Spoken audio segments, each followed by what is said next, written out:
So one of the things that's been really bothering me is that what happened was a tragedy, and it seems meaningless, and I don't want Autumn's life to be meaningless. I want something good to come from this. So one thing that I thought that I could do is do like a vlog or some video about like how I'm progressing and how Fanny's progressing after her loss and our loss.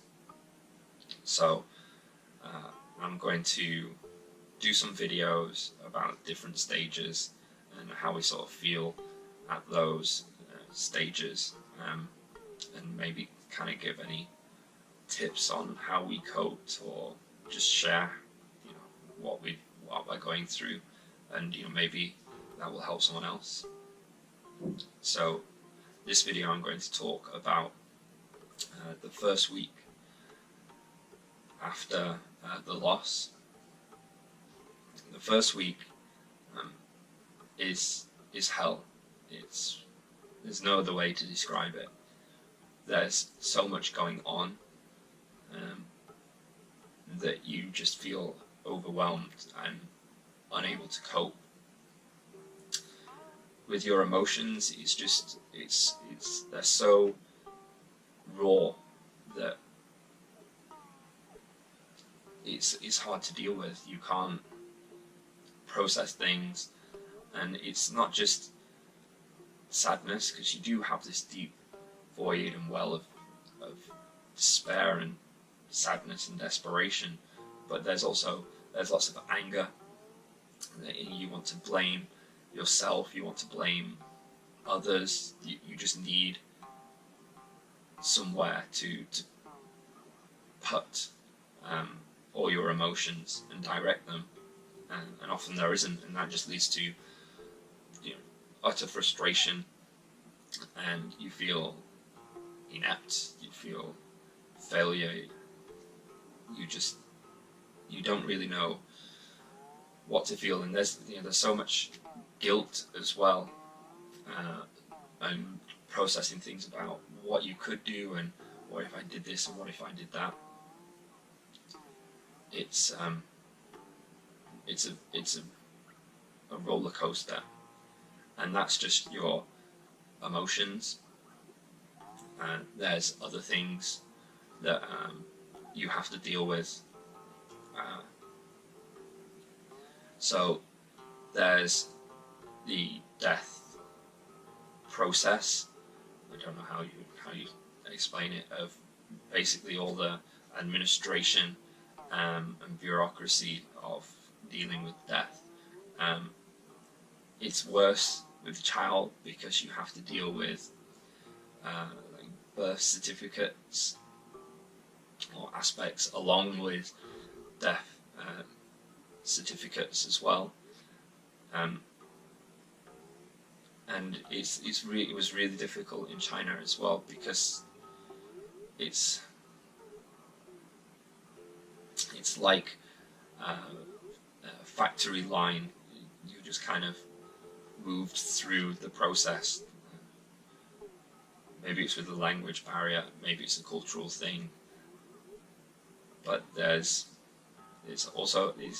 like a lack of tact and compassion, it seems sometimes, as you just kind of funneled through.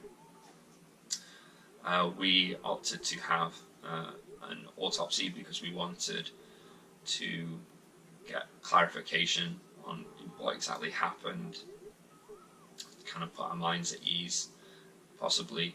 And unfortunately, because of that meant that on the day that I went to get her death certificate, that I had to identify her body, which was awful.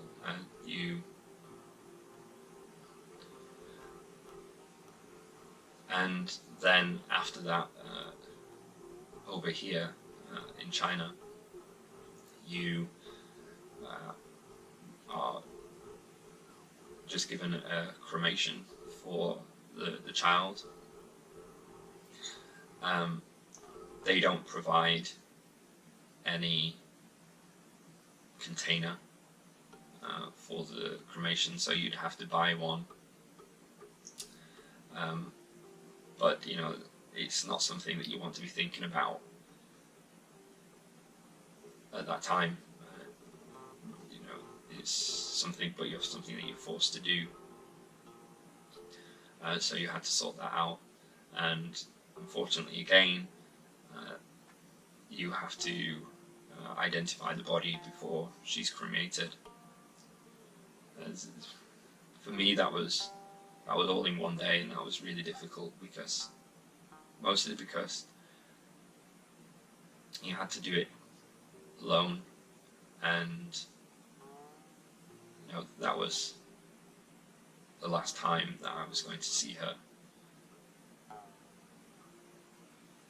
But I imagine whatever country you're in, doing all this administration and bureaucracy and sorting out funeral arrangements or whatever, it's going to happen in that first week.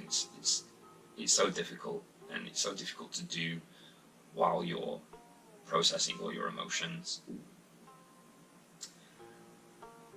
One thing that I found that helped me was that not to be so selfish and self-indulgent with your emotions. You know, Fanny was quite sick after what happened, so it helped me a lot to support her and help her recover and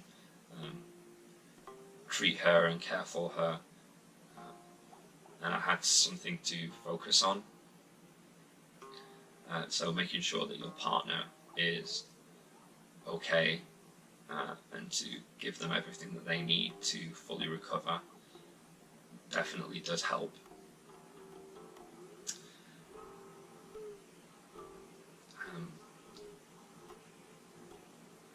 I can only speak as a father. As a mother, I think it would be so much worse, and I'm so proud of Fanny for how she's coped and how she still is coping and how she's recovering so well now.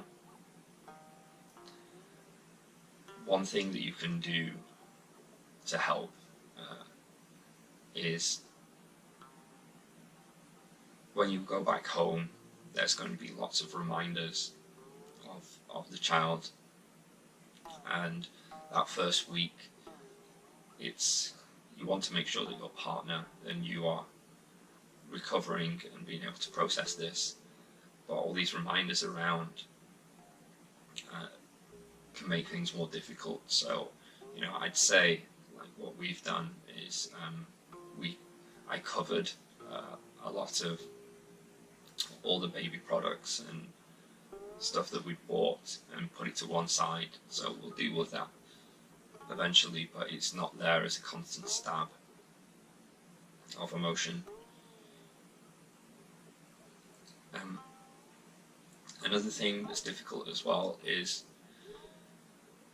you want to be alone, you feel very vulnerable, and loved ones just want to be there for you and support you, but it's hard to often accept a lot of love.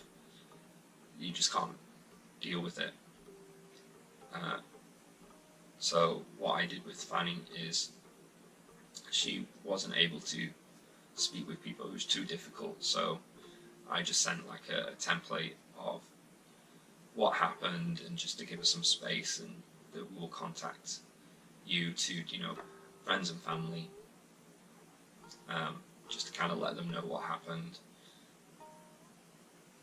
And if you do have lots of friends and family around you and you do need a bit of space, what I found helped me was taking long showers.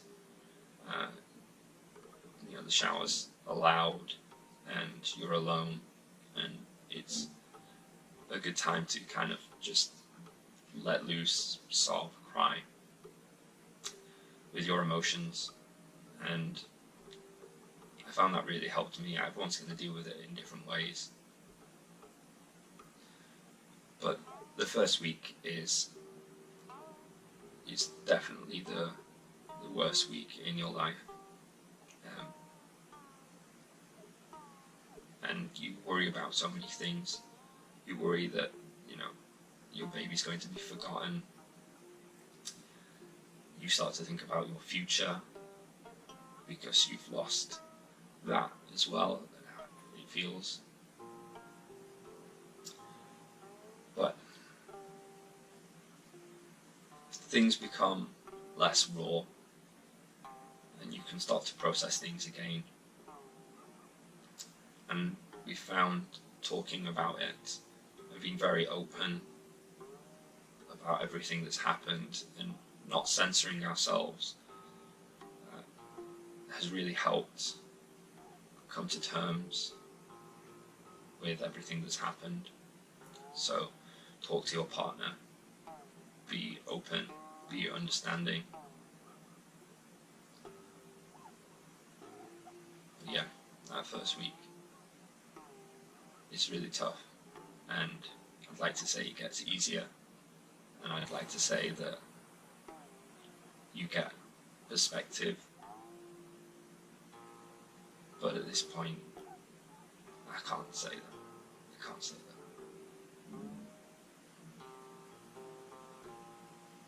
It just comes a little bit easier to deal with. Okay, so that was what happened like in the first week, and sort of how I cope with it.